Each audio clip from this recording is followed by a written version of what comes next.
15 minute आंख बंद की और सभी जानते हैं लगा के घंटों हो गए। कहाँ चक्कर में पड़ गए नाम दान लेने, कल को पेपर है, पढ़ाई भी मारेगी, सारा दिन बर्बाद हो गया। आँख खोल के देखा तो एक आदमी आँख खोले बैठा था। अब संत की बात में इतना बड़ा एक वजन होता है, वो कहीं तो कहे कोई आँख मत खोल के देखना। किसी ने कोई और ना तो प्रेशर था ना दबाव था, कह दिया था कोई आँख खोल के नहीं देखेगा अभी, अब कह के चले भी गए। लेकिन इतना भय था उस बात का, जैसे हमने उसकी ओर देखा उसने खट आँख बंद कर ली। कोई कह रहा था कि आँख खोले बैठे थे तो उसने खट आँख बंद कर ली। मैंने उसे देख के आँख बंद करी, उसने नहीं देख के आँख बंद कर ली। अब फिर 10-15 मिनट बैठा रहा ऐसा ही। और फिर मन ने सोचा आप सभी उस दौर से गुजर रहे हैं, कहाँ 15 मिनट में आदमी जाता है घूम फिर के। फिर मैंने आँख खोली, 2 आदमी और आँख खोले बैठे थे, उन्होंने आँख खोल के फिर से बंद कर दी। फिर से अब मैंने कहा तो फायदा क्या है, बैठना ही है, बार बार आँख खोले से क्या फायदा है। फिर जब मैंने आँख बंद की तो पता नहीं क्या हुआ, 1-1.25 घंटा बाद स्वामी जी आए। फिर वो 15 मिनट तो मुझे बहुत मुश्किल से कट रहे थे और बाद में 1 घंटा पता नहीं कि कैसे कट गया, वो 1 मिनट के बराबर भी नहीं लगा। रामायण में भी आई है, कालभूषण सम्मान में अंतिम बार एक कहानी आई है उत्तरकांड में। उन्होंने कहा कि मैं एक पल में समय घूम आया, इतने लोग घूम आया मैं, लेकिन थोड़ी देर हुई थी, बहुत कम देर हुई थी। तो संत क्या है, जब वो एक बार अंदर बैठ जाता है और वो सभी के अंदर बैठा हुआ, वो सभी के अंदर है। परमात्मा संसार में सारे मनुष्यों के अंदर, सारे प्राणियों के अंदर अपने आप बैठा हुआ है, उसे बाहर से लाना कहीं से नहीं है। लेकिन वजह क्या, हमने पर्दा डाल लिया है और संत आता उस पर्दे को हटा देता है। ये पर्दा हमने डाल दिया है। लिखा भी स्वामी जी ने, घट घट में साई अब रहा, माया का पर्दा डालकर, नैनन मोतिया बिंधे मोह माया जाल कर। ये मोह माया का जाल है जो अंदर अपना परमात्मा दिखाई नहीं पड़ रहा है। संत आते हैं और हमें वहां ले जाते हैं जहाँ परमात्मा का निवास है। कहाँ परमात्मा निवास है? स्वर्ग में। अब बड़ी भारी कल्पना है हिंदुओं में भी और लोगों में भी, इस दुनिया में कहीं स्वर्ग है। और स्वर्ग में क्या होता है, हमारे शर्मा जी बैठे हैं, बड़े विद्वान हैं, उन्हें मुसलमान कहते हैं स्वर्ग में हूरें मिलती हैं, हूरें। उनका लिखा जन्नत में हूर मिलती है, वहाँ ये मिलता है वो मिलता है। हमने कहा हाँ मुसलमानों का तो लिखा, लेकिन हिंदू का भी लिखा है। लिखा हमारे यहाँ भी, हम अपना पढ़ नहीं रहे हैं। हम भी कहते हैं इंद्र राजा हैं, स्वर्ग के राजा इंद्र हैं, और इंद्र के हर समय परी नाचती रहती है। इंद्र के यहाँ हर समय परियों का नाच होता रहता है। तो हूर में परी में कोई बहुत बड़ा अंतर नहीं है। हूर में और परी में केवल भाषा का अंतर, कोई अंतर नहीं है। बात ये दोनों की बात झूठी है। और सही क्या है, स्वर्ग है 2 आंख के पीछे का स्थान, जिसे स्वामी ने ब्रह्म मंदिर कहा है, 10वां द्वार कहा है। कहा वहां हर समय शब्द हो रहा है, वो शब्द ही स्वर्ग है। उस शब्द को सुनना ही स्वर्ग है। और अभी एक भाई ने सुख दुख की बात कही, तो सब जानते हैं संसार में दुख ही दुख है, आज भी है, पहले भी था, आगे भी रहेगा। सुख कहाँ मिलेगा? स्वर्ग में जाकर के। हम सब लोग जीवन भर दान करते हैं, पुण्य करते हैं, स्वर्ग जाने को, स्वर्ग जाने सुख मिलेगा। वो सुख भी, स्वर्ग भी आपके अंदर है। 2 आंख के पीछे का स्थान, जहाँ आज्ञा चक्र कहा है, 10वां द्वार कहा है। जब कोई ध्यान सुन करके वहां जाता है तो वहां एक मीठी सी आवाज हो रही है, उस आवाज को सुनकर सुख होता है। और वो ऐसा सुख होता है कि सारी इच्छाएं, दुनिया में सारी इच्छाएं खत्म हो जाती हैं। अपना बच्चे की इच्छा है, बच्चे नहीं है, तो ना पैसे की इच्छा है, पैसा नहीं है, और सारी इच्छाएं वहां खत्म हो जाती हैं। मतलब ये अमृत की वर्षा वहां हो रही है। इंद्र को हम कहते हैं, इंद्र जो है वर्षा करते हैं, इंद्र वर्षा के देवता, इंद्र वर्षा करते हैं। और वर्षा करना क्या है, इंद्र जो है वेद में संतु कहा गया है। वेद में देवताओं के राजा को इंद्र कहा गया है। और देवता क्या है, 31 तरह के जो परमात्मा की धाराएं हैं, दिव्य का देवता दिव्य कहा गया है। वो धाराएं जिसमें काम करती हैं उसका नाम संत या इंद्र होता है। कई बार हमने पढ़ा जाना, आज तक इस संसार में हिंदू धर्म में जितनी चर्चा विष्णु को लेकर के है, इतनी चर्चा किसी को लेकर के नहीं। मैंने वेद को पढ़ा, आप भी पढ़ के देखिए, साम वेद के 1875 मंत्रों में विष्णु के लिए केवल 16 मंत्र आए हैं और इंद्र को 600 मंत्र आए हैं। तो इंद्र की कहीं चर्चा नहीं है, लेकिन विष्णु की दुनिया में चर्चा है। तो वेद में इंद्र संत के लिए कहा था। जब स्वामी जी ने वेद का अभ्यास किया और हर मंत्र के भाष में संत लिख दिया, तो समझ में ये आगे वेद में तो संत की लिखा हुआ है ही नहीं, और स्वामी जी ने हर भाषा में संत लिख दिया है। तो कहा जैसे गुरु के बिना कोई किसी को गति नहीं होती है, ऐसी संत के बिना कोई मंत्र हो ही नहीं सकता। मंत्र क्या है, किसी ने सिद्धि की है, उस मंत्र को सिद्ध किया है तब कहा है। तो हर मंत्र का एक देवता होता है, ऋषि होता है। उस ऋषि को इंद्र कहा गया है या उसका जो है शोधक कहा गया है। आज हमारे सामने हम लोग बहुत बहुत दूर से आते हैं, इसीलिए आते हैं बड़ी तकलीफ उठा करके कि आपको धर्म की समझ आए। और कोई यहाँ मेला नहीं है, कुछ लोग खाने पीने यहाँ पर नहीं आए हैं। ये आपका बड़ा कीमती समय है, इतना कीमती समय है कि आज के युग में किसी को कहीं 1 मिनट खाली देने की जरूरत नहीं है। धर्म की समझ दुनिया में कहाँ आएगी? ये बड़ उच्चा होवे जो किस उच्च को जाने सो। जो संत के समान होगा कोई, वही दुनिया में हमें धर्म की समझ दे सकता है। क्यों कि धर्म का उद्देश्य केवल परमात्मा की भक्ति करके प्राप्ति कराना है, और ये उद्देश्य दुनिया में और कहीं पूरा हो ही नहीं सकता। आप संसार में चाहे जहाँ चले जाइए, क्यों कि बड़े बड़े तीर्थ हैं, बड़े बड़े धर्म स्थान हैं।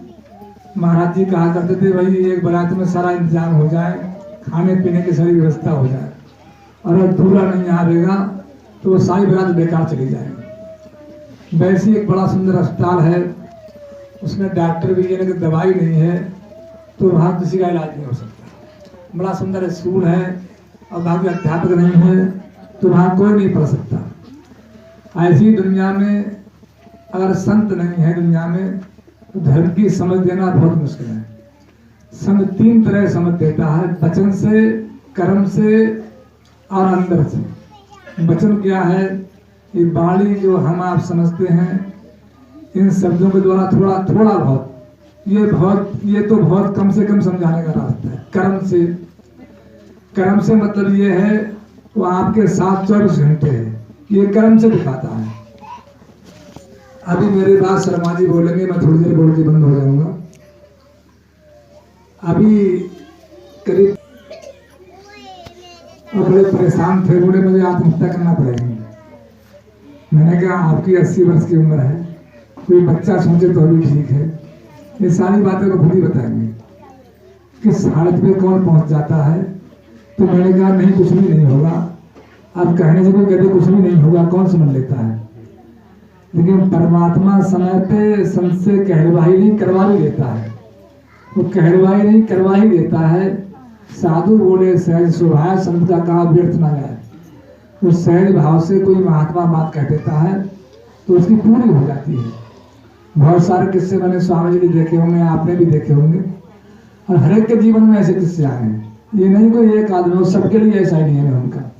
वजह क्या है? उनमें जो है उनकी वाणी में अमोघता होती है। इसलिए अमोघता होती है कि हम सब संसार में मन से बोलते हैं, और उनका संसार में बोलना भी परमात्मा की ओर से होता है। संत वो है तो एक घड़ी को परमात्मा से दूर, एक घड़ी को दूर नहीं है परमात्मा से। जैसे मछली है, मछली को कोई एक घड़ी में दूर करना चाहेगा पानी से, कोई कहे घी में रह ले, दूध में रह ले, तो मछली नहीं रह पाएगी। इसलिए संत का जीवन आधार परमात्मा होता है। और मैंने अपनी बात अभी नामदान के अधूरी रह गई। जब मैं 10 मिनट के बाद बैठा तो स्वामी जी मुझे अंतर में ले गए, और वो सारी बातें जो मैं आज आपसे कह भी नहीं सकता, कहने लायक भी नहीं है। कोई कहे ताजमहल कैसा है? ताजमहल तो यहाँ है नहीं, आगरा में बना हुआ है। हम लोग उसकी उपमा दे देते हैं। कोई कहे अंदर क्या है, तो अंदर वाला मामला बाहर है ही नहीं, उसे क्या कहा जा सकता है? इतना मैं कह सकता हूँ जरूर आपसे कि एक बार कोई संत किसी को जोड़ देता है अपने आप से, तो जीवन में उसके बस की बात नहीं, उससे अलग हो सके। उसका दुनिया में हर काम धर्म बन जाता है। मैंने कोई ना कोई लंबा चौड़ा भजन किया है, ना मुझे मौका मिला है। मैं एक मामूली सा इंसान हूँ और एक बड़ी कठिनाई की जिंदगी काटी है। इसका मतलब ये नहीं है जिस दिन से स्वामी जी मुझे मिले और अंतर में उनसे मेरा जुड़ाव हो गया, तब से लेकर के आज तक एक घड़ी को एक क्षण भी ऐसा नहीं हुआ है कोई ताकत मुझे उनसे, कोई भी शक्ति मुझे उनसे दूर कर सके। मैं इस योग्य नहीं, ये तो संत की अपनी महिमा होती है। अभी मैं सुन रहा हूँ, कई बार लोग कहते हैं, स्वामी जी के सामने कई बार किस्सा आता है कि महाराज जी ने लोगों के हाथ खड़े करवाए कि बताओ भाई किसकी बात होती है महाराज जी से। तो डॉक्टर पनेसर ने हाथ खड़ा किया और स्वामी जी ने हाथ खड़ा किया। तो स्वामी जी ने बहुत बार आपको ये बातें सुनाई हैं, मैं पैसे होने की बातें दोहरा देता हूँ। स्वामी ने कहा मैंने आंख बंद की, महाराज जी आए। अब ये सोचिए कि आपको जो घंटों आंख बंद करना पड़ती तो भी स्वामी जी नहीं आते हैं। बहुत से लोग घंटों घंटों बैठे हैं, स्वामी जी दर्शन हो जाए नहीं हो रहे हैं। और उनने कौन सी बात थी, आंख बंद की महाराज जी आए। ये कौन सी विद्या है? है सभी समान, फर्क क्या है? उनमें परमात्मा प्रकट है, उनका आंख बंद करना एक बहाना है। एक परमात्मा की भाषा होती है जो हमें समझ में नहीं आती है, और संत वो होता है जो उसकी भाषा को समझने लगता है। आंख बंद करें, आंख ना बंद करें, तो एक आंख बंद करना तो बहाना है दुनिया के सामने, और वो आंख खोल कर भी जो कुछ कह देते हैं तो परमात्मा की ओर से ही कहते हैं। और उनका संसार में हर काम धर्म इसलिए हो जाता है। मैंने 20 साल यहाँ रह के कंपनी चलाई, वो भी सारा काम धर्म का ही था। एक मिनट को मैं दूर नहीं, धर्म से दूर नहीं हुआ। मुझे इतनी याद आई अपने गुरु की कि मैं रात भर उनको रोता था। लोग कहते हैं बहुत बुरा काम, मुझे वो भी अच्छा काम था। बड़ा अपमान होता था, लोग बड़ी मजाक बनाते थे। मैं एक बार चकदाह गाँव में गया, चकदाह पड़ोसन पड़ता है गाँव, मुझे याद है। ये कुमार का अक्टूबर का महीना था। वहाँ एक गांव परेवा था, पास में वहाँ 2 मर्डर हो गए थे। मैं वहाँ गया, मैं बरेली से आ रहा था, रात हो गई। वहाँ वाले बहुत परेशान थे कि कंपनी वाले ऐसे हैं, आधे बरेली बैठे, आधे जरा कोई पकड़ लेगा इन्हें, हमारी बदनामी होगी। पुलिस मारी फिरी, 2 मर्डर यहाँ पर हो गए हैं।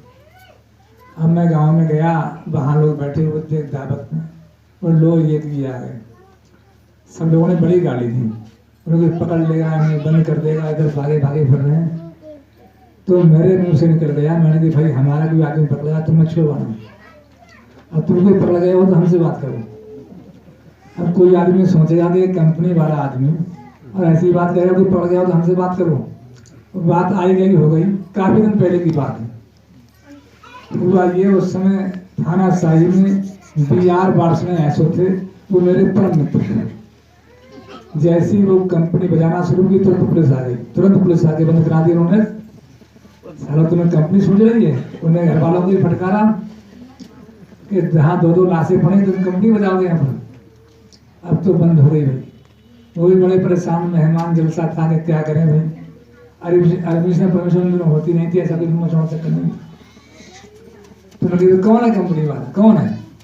अब कौन डर के मारे क्या कहें, कौन डर के मारे क्या कहे भाई, वो तो गाड़ी खानी। अब जब किसी ने कहा वो है, वहां से आए, अरे नेमचंद है क्या? आपको ताजुब हुआ जब मैं गया तो ऐसो ने उल्टे मेरे पैर छुए। ये कोई आसान बात नहीं थी, और इतना फटकारा सबके लिए, उनके लिए कहा कि अगर कुछ भी जानते नहीं तुम कौन आदमी है। फिर बोलो जो हमें जो गाड़ी वगैरह सारा गाँव पीछे फिरने लगा कि हमारे से पास कर दो, हमारे से पास कर दो। तो मैंने छोटी सी बात आपसे इसलिए कही है, दुनिया में वो मेरा सारा काम दुनिया में धर्म नहीं हो गया। मेरा कोई काम स्वामी से अलग नहीं हुआ, मैं यहाँ प्रधान रहा। एक बार यहाँ ADM विद्युत थे, ADM FR थे बरेली में, श्री कृष्ण मिश्र। किसी ने मेरी शिकायत कर दी, मेरी इंक्वायरी करने को यहाँ पर आए। प्रधान होते हैं, उनकी शिकायतें होती रहती हैं। इंक्वायरी करने को आए, 2 शैडो साथ में थे, 2 स्टेनो साथ में थे, और भी लोग साथ में थे। हमारी कहीं था, उसमें आके बैठ गए और एक कुरान शरीफ किताब वहीं रखी हुई थी। वो ब्राह्मण थे, श्रीपति मिश्र, एडीएम है बाहर। उन्होंने नाम पढ़ा, बोले नाम तो इसका हिंदू है नेमचंद, और कुरान शरीफ पढ़ता है। मैं घर पे था नहीं, मैं गांव में काम करवा रहा था। 2-3 लड़के गए, मुझे बुला के ला, चलो कोई घर पे बैठा। मैं घर पे आया, नीचे ऊपर देखा, लड़का जवान है, हिंदू मालूम पड़ता है, तो कुरान शरीफ कैसे पता हो। मैं बैठ गया, बातचीत शुरू हो गई कुरान शरीफ पे। 2 घंटे से अधिक बीत गए और उसी में पूछते रहे। बाहर उनका स्टेनो बोला, लगता है इस प्रधान को जेल भेजना पड़ेगा। इतनी लंबी चुनावी इंक्वायरी काफी होती ही है। 2 घंटे डीएम किसकी इंक्वायरी करता है। 2 घंटे कहाँ रखे डीएम के पास, बोले कई प्रधानों के पास जाना है, इसको लगता है आज इस प्रधान को जेल भेज देगा। 2-2.5 घंटे हो गए उसको बातचीत होते होते। बाद में बहुत देर बातचीत हुई तो मैंने कहा विस्तार से आपको पूछना है तो आप इतवार में आना, स्वामी जी बरेली मिलते हैं, हमारे गुरु जी बरेली मिलते हैं। बोला कि आज मेरे पास टाइम नहीं है और मैं कभी आपसे छुट्टी में मिलने आऊँगा और ज़्यादा देर बात करूँगा। तो मेरा कोई भी काम दुनिया में आप सोचें कि ना मुझे कहीं भजन करना पड़ा, ना दुनिया में घर के काम करना पड़ा, ऐसे ही सब जीवन कट गया है और मैं आपको यही शिक्षा देने आज बैठा हूँ। मुझे कोई खुशी नहीं थी, कोई बीमारी लगी हुई नहीं थी कि नवाबगंज से निकाला, भोजीपा पहुंचा, भोजीपा से निकाल के यहाँ पर कोई काम शुरू कर दिया। क्या है भाई, चोर को तो वो जहाँ जाएगा चोरी ही करेगा, मुझसे कोई और काम दुनिया में होगा ही नहीं। मैं दुनिया में जहाँ भी जाऊँगा मुझसे यही काम, मैं जहाँ भी दुनिया में जाऊँगा मुझसे यही काम होगा। मैंने कंपनी की तो मैंने यही काम किया और राजनीति की तो भी मैंने यही काम किया, मैंने कोई काम नहीं किया। मैं जहाँ गया, जिसके पास में गया, अपने गुरु की बात ही उसको सुनाई। और मैं आपसे आज एक निवेदन करने बैठा हूँ, ये मेरा ही काम नहीं है कि आपको बुला के 2-4 बातें सुनाना, ये आप सबकी ड्यूटी है। वैसे तो सारी मानव जाति को चाहिए, ये धर्म सबकी आवश्यकता है, कुछ चंद लोगों की आवश्यकता नहीं है कि हम 10-20-50 लोग इकट्ठे होकर बैठ जाएं अपनी बात करने में। और धर्म को लोगों ने नहीं समझा, दुनिया के सारे इंसान अपने आप लड़के मर जाएंगे, अपने आप खत्म हो जाएंगे। क्यों खत्म हो जाएंगे? धर्म के रहने से इंसान भला बनता है, नेक बनता है और अच्छे काम की सोचता है। धर्म के निकल जाने से इंसान असुर बन जाता है। असुर और सुर में कोई फर्क नहीं है। सुर वो है जो आवाज सुनता है, असुर वो है जो नहीं सुनता है। और ये जातियां कौन है, ये जो है कटे गई झेलों की। आज बड़े बड़े दुनिया में उपदेश हैं, बड़े बड़े स्लोगन लिखे हैं कि चोरी मत करो, अच्छा करो, बुरा करो, नहीं करो। स्वामी जी ने कभी इस मत में नहीं कहा जाता कि चोरी मत करो, माँ बाप की सेवा करो। कई बार लोग कहते हैं ये कौन सा मत है, इसमें कुछ अच्छी बातें बताई जाती हैं, गुरु गुरु गुरु गुरु, उसके अलावा कोई बात नहीं। लेकिन एक ही बात में सारी बातें होती हैं। ये वो काम है, ये कहा नहीं जाता है, करवाया जाता है। मैं आपको वचन देता हूँ आज के दिन बैठ करके यहाँ पर, यदि आप धर्म के रास्ते पर चलेंगे, आपका कोई काम खराब ही नहीं, कोई काम खराब नहीं होगा। आप एक एक काम की बात करते हैं, मैं सारे कामों की बात कर रहा हूँ, कोई काम खराब नहीं होगा। चाहे आपको बीमारी है, दुखारी है, दंगा है, फसाद है, कोई काम खराब नहीं होगा। इसकी समझ बाद में आएगी आपको। एक ऐसे इंसान ने कह दिया कोई काम खराब नहीं होगा, बाद में समझ आएगी। कई बार लगता है हमें तो रूटीन में बात कहती है ऐसी करके। कोई संत रूटीन में बात नहीं कहता है, जो बात कहता है वो परमात्मा की शक्ति से बात कहता है। मुझे याद है स्वामी जी के जमाने में एक बार डॉक्टर डी ग्लूबर विदेश से है, मैंने जानता था। उनके पिता भी बहुत बीमार थे, उन्होंने कहा, वो तो खुद बड़े डॉक्टर थे, उनसे क्या कहना स्वामी जी से। जब जाने को हुए तो स्वामी जी ने पूछा, हाँ भी कोई बात बताओ भी, कोई कुछ किसी कोई परेशानी हो। तो उन्होंने सोचा कि इनसे परेशानी कैसे, क्या फायदा, मैं खुद ही डॉक्टर हूँ, लेकर जाने। तो भी उन्होंने कहा कि मेरे पिताजी बहुत बीमार हैं बरसों से। तो स्वामी ने कहा ठीक हो जाएंगे। अब एक डॉक्टर आदमी वो सोचेगा कोई कहे ठीक हो जाए, कहेगा कि पागल नहीं तो क्या है, दवाई बता दे तो भी ठीक था, ये देना वो देना। तो उन्होंने हंसी बनाई, बताओ कि बात भी ठीक हो जाएंगे। जब वो यहाँ से अपने देश लौट के गए तो उन्होंने जाके अपने मकान में घंटी बजाई, तो दरवाजा खोलने, पिताजी ही गेट खोलने आए।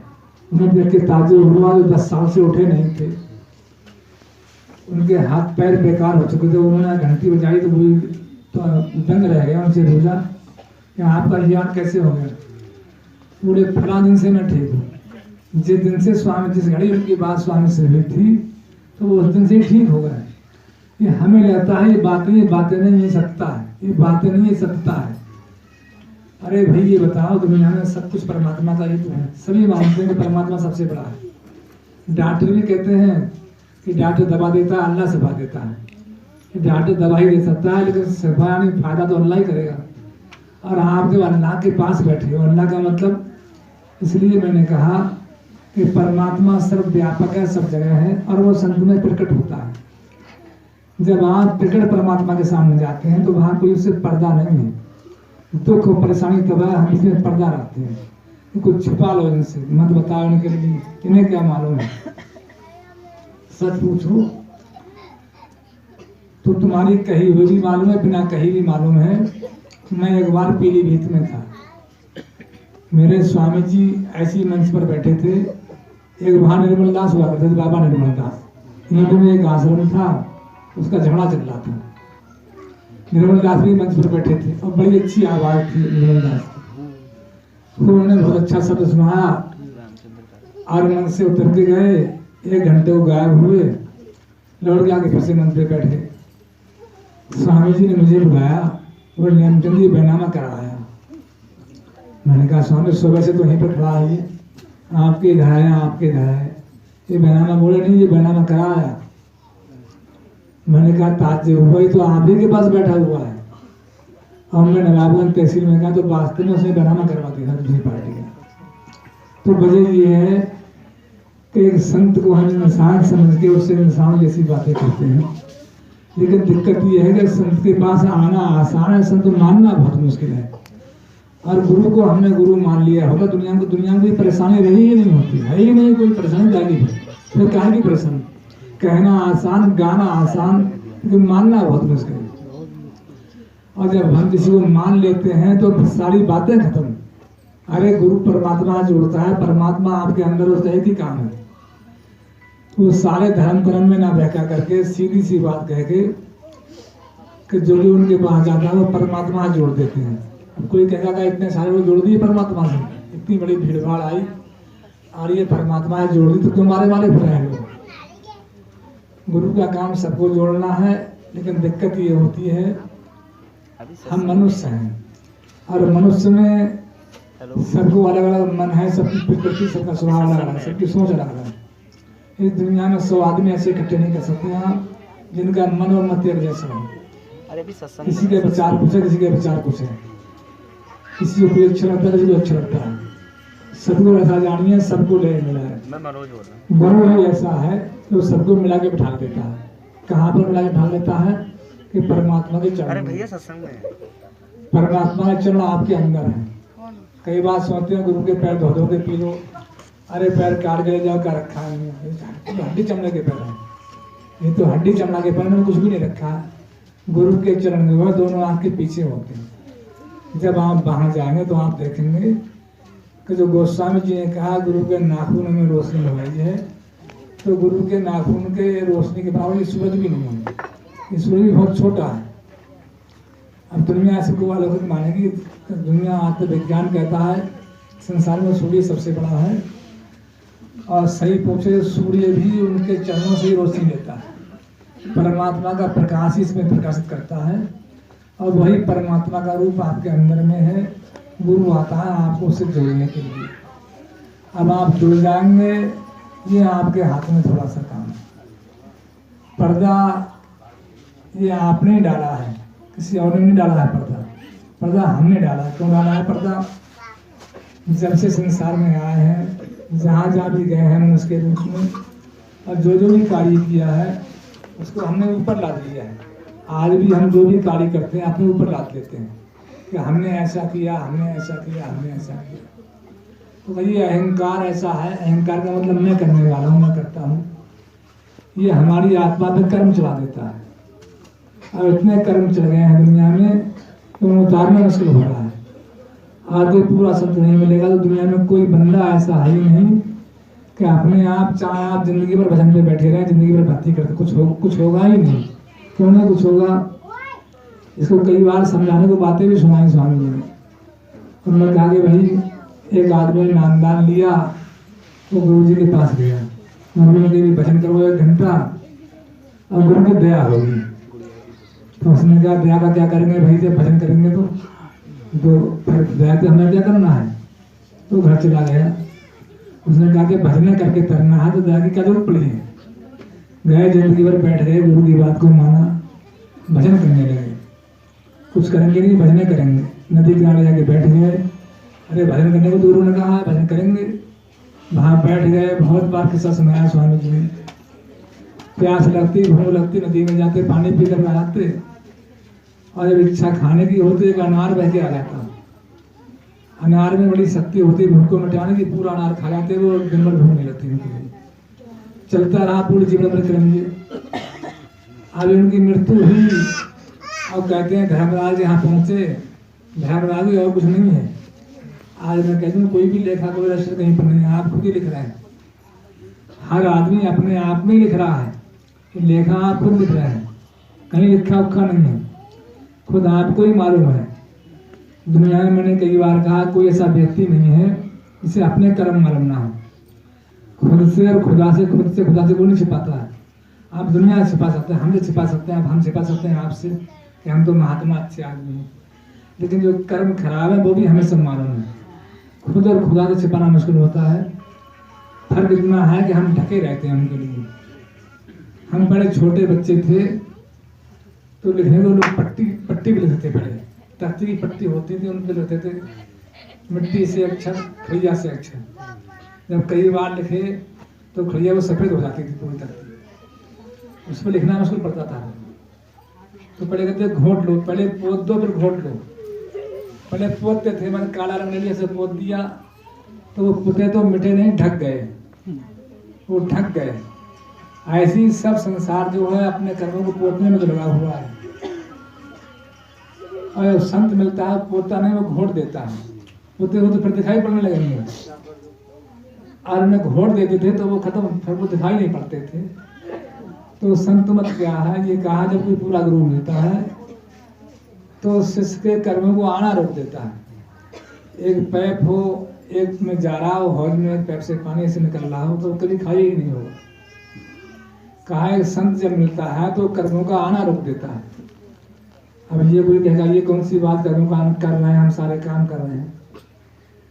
कहा जैसे दाना होता है उसे जितनी बार बोते हैं उतनी बार वो जमता है, और उसे अगर आगी में तपा दें तो रहेगा वैसा, लेकिन जमेगा नहीं, उसमें जमने की शक्ति खत्म हो जाती है। वैसे ही जब संत किसी जीव को नाम देता है तो उसके अंदर परमात्मा के प्रकाश की धारा सबसे पहले प्रकट करता है। उसका काम यह है कि अब आप जो भी कर्म करेंगे वो आप पे चलेगा नहीं।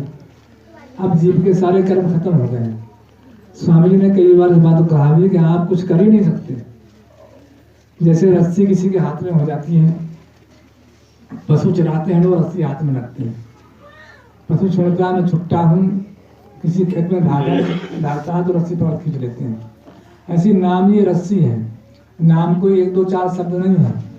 हमने कहा नाम दे दिए, ये कोई 4 5 शब्द कोई नाम हुआ, ये तो हमें बहुत याद है, ये तो बहुत याद है। बाबा सावन से किस्सा आता, वो नाम दान दे रहे थे, एक लड़का आया, नाम सुन गया, जाके लोगों को बताने लगा। लोगों ने कहा बाबा जी लड़का नाम दान सुन गया, यहाँ बता रहा है लोगों को। तो बाबा जी ने कहा कोई कुत्ता कपास खेत में पहुंच जाए तो कपड़े थोड़ी बना लेगा, और कुत्ता कपास खेत में निकल जाएगा तो कपड़े थोड़ी बना लेगा। ऐसे ये अक्षर या शब्द नाम नहीं होते हैं। नाम के पीछे एक पावर होती है। एक बार एक राजा ने सुना कि नामदान लेना है, तो एक महात्मा के पास में गए, गुरु जी हमें नामदान दे दो। उनका अच्छा 8 बजे नामदान दे देंगे। राजा ने कहा बताओ, मैं सब काम छोड़ के आया, अब महात्मा ने टाल दिया। राजा को कहाँ रखा है टाइम 8 दिन का। राजा 8 दिन फिर से गया। महात्मा जी ने कह दिया आपकी 8वें दिन आना। राजा मन में सोचने लगा इसका मतलब नामदान भी बहुत बड़ी चीज़ है। राजा जैसे आदमी को नामदान नहीं मिल रहा है, महात्मा टाल देता है, इसका कोई बहुत बड़ी चीज़ होगी। 2 बार 3 बार राजा को दौड़ाया, तो 4थी बार गए कि हाँ कल नामदान दे देंगे। बिठाला और बोले बेटा राम नाम जपा कर। राजा को बड़ा गुस्सा आया। बोले बताओ, इतने से काम के लिए 1 महीने परेशान करते रहो, 4 बार दौड़ाना, इसे कौन नहीं जानता है, इसे कौन नहीं जानता है। अब राजा तो राजा होता है, उसका गुस्सा तो क्या नहीं कर सकता, उसने तो भूकंप किया, इस महात्मा को बंद कर दिया। सिपाही ने पकड़ लिया, महात्मा हंसने लगा।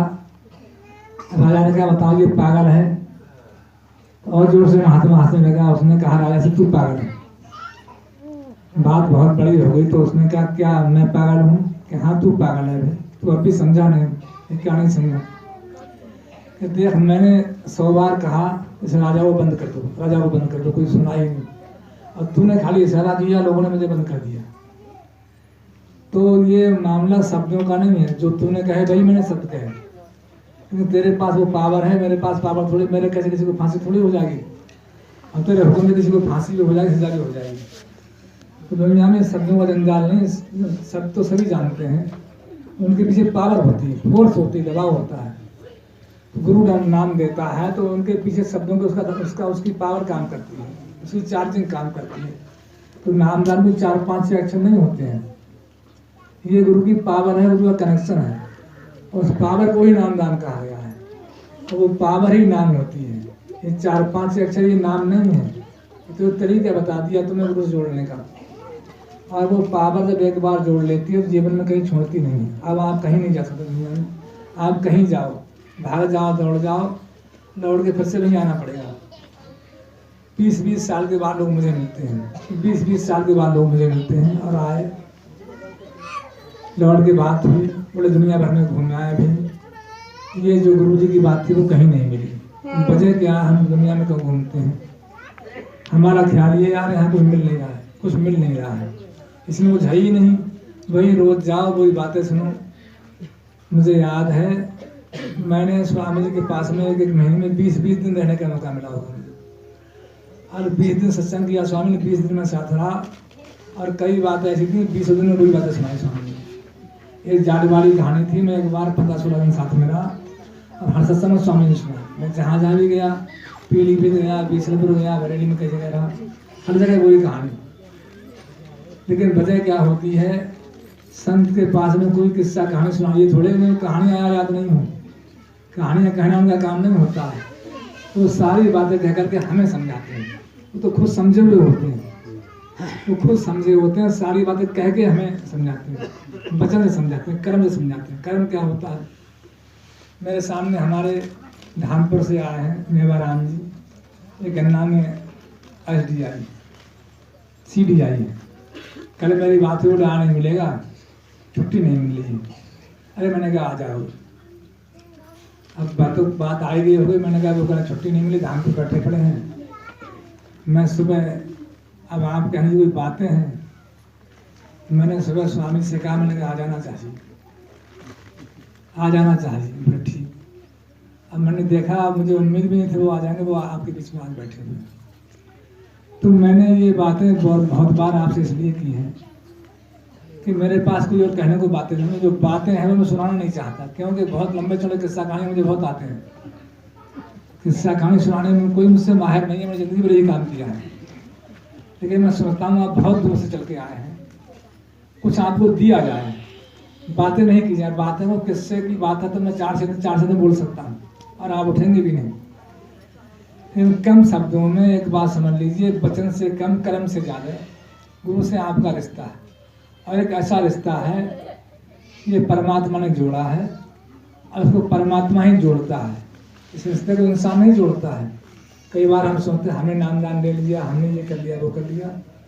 एक कहानी मैंने बहुत बार सुना लिया, आपको फिर सुना दूंगा। इस बरेली में एक बार एक SP आए थे, गुलाब सिंह, और मैं उन दिनों नेता भी था, प्रधान भी था। तो जहाँ जहाँ वो जाते मीटिंग में, किसी को रामायण सुनाते, किसी को महाभारत सुनाते, वो अखबार में भी छपता उसका कहा हुआ। एक दिन मैंने कहा जी यहाँ का पुलिस कप्तान बड़ा धार्मिक है, मिलना चाहिए। मैं उनसे मिलने बरेली गया, कोठी पे उनकी, तो बहुत लंबी लाइन लगी थी। वो गाड़ी में बैठ कर चलने लगे, और अपने स्टैंडर से बोले सबकी एप्लीकेशन ले लो। जिनके हाथ में अपनी एप्लीकेशन सबने दे दी। मेरे हाथ में छोटा सा कागज था, मैंने 2 लाइनें लिखी उसमें कि मैं आपसे धर्म के बारे में बात करना चाहता हूँ, और खाली अपना नाम नीचे लिख दिया। अब वो सारी एप्लीकेशन ढेर सारी उसके पास में, उसने एक दिन देखी, उसका आदत भी नहीं पड़ गई उसकी, वो गाड़ी में बैठा हुआ था। उसने क्या बताओ तो ऐसा ऐसे भी आदमी आता है पुलिस में। यहाँ तो सब पुलिस वाले के पास वही आते हैं, मारने वाले, पीटने वाले, दुखी परेशान लोग। धर्म कानून क्या बुलावेगा। उसने वो मेरा पर्चा निकाला और कहा भी किसका पर्चा है, कौन है नेमचंद। बहुत लंबी लाइन थी, 100-150 आदमी थे। मैं दौड़ते गया, बोले हाँ भी तुम्हें क्या बात करनी है। मैंने कहा मैंने सुना है आप बड़े धार्मिक व्यक्ति हैं और जहाँ तक अखबार में छपता है आपका प्रोग्राम, ये तो मैंने नहीं कहा तुम हमारे गुरु को सुनना। मैंने कहा मैं कहूँगा गुरु को सुनना तो ये तो खुद सुना, खुदा गुरु को सुनने कहाँ बुलावेगा। मैंने कहा हम चाहते हैं आप वहाँ हजारों लोग इकट्ठे होते हैं वहाँ सुनाना। मैंने कहा हमारा आश्रम बरेली में मणिनाथ पे है और महीने में सत्संग होता है, हमारे गुरु जी वहाँ पर आते हैं, तो आप इतनी सारी अच्छी बातें वहाँ सुनाना। वो बड़ा खुश हुआ। अगर मैं कहता वहाँ सुनने आना तो सालों नहीं आता। उसने कहा हजारों लोग सुनने वाले मिल जाएंगे, गुरु जी की भी सुना दूंगा। बोला हाँ मैं जरूर आऊँगा। मैंने जाके स्वामी जी से कहा स्वामी जी यहाँ का एसपी आ रहे हैं, आपके पास मिलने आएगा। अरे बोले वो नहीं आएगा, बोले वो नहीं आएगा। मैंने कहा स्वामी जी मैं अभी बात करके आ रहा हूँ, आएगा। मेरे पास उसका नंबर था, मैंने फिर से बोला मैं आऊँगा। मैंने 3 बार कहा स्वामी वो नहीं आएगा अभी। अब सवेरा हुआ 10 बजे मैंने फोन किया, बोले मैं आ रहा हूँ। फिर मैंने कहा स्वामी जी आ रहा है, बोले वो नहीं आएगा। 11 बजे मैंने फोन किया तो उसका फोन आया 11 बजे मेरे पास नंबर पे। अरे बोले भाई साहब देखो एक मर्डर हो गया है गंगारी तरफ, तो मुझे वहाँ जाना पड़ रहा है। तो 11 बजे वहाँ चला गया। अगला महीना फिर बीता, मैंने संपर्क किया उससे, बोला पिछले बार गलती होगी, इस बार लाजमी आऊँगा। अब पिछला 100 काम बिगड़ा, लाजमी आऊँगा। मैंने कहा स्वामी जी आपकी, बोले आपकी वो नहीं आएगा, वो नहीं आएगा। मैंने कहा आएगा स्वामी, बोले नहीं आएगा, अभी नहीं आएगा।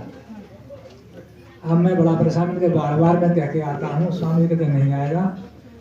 गर्ज ये 4 महीने मुझे हो गए और प्रयास करते हुए कि वो आ जाए। हर बार वो कहता मैं लाजमी आऊँगा, कोई ना कोई काम हो जाता। स्वामी जी विदेश में चले गए, 5-6 महीने बाद लौट के स्वामी जी आए। मैंने वहाँ जाना छोड़ दिया। मैंने कहा बार बार क्या कहना उस बात के लिए। जब 6 महीने बाद स्वामी जी विदेश से लौट के आए तो उन्होंने ये नियम था स्वामी जी का, या तो बरेली में पहुँच गया वरना उन्होंने बुलवा लिया। जिस समय स्वामी जी बरेली आ जाते थे तो कई बार स्वामी अगर मैं नहीं गया हूँ तो यहाँ गाड़ी भैंस के बुला लिया उन्होंने। कई बार भेजा ड्राइवर को लेने के लिए बुला उसके लिए।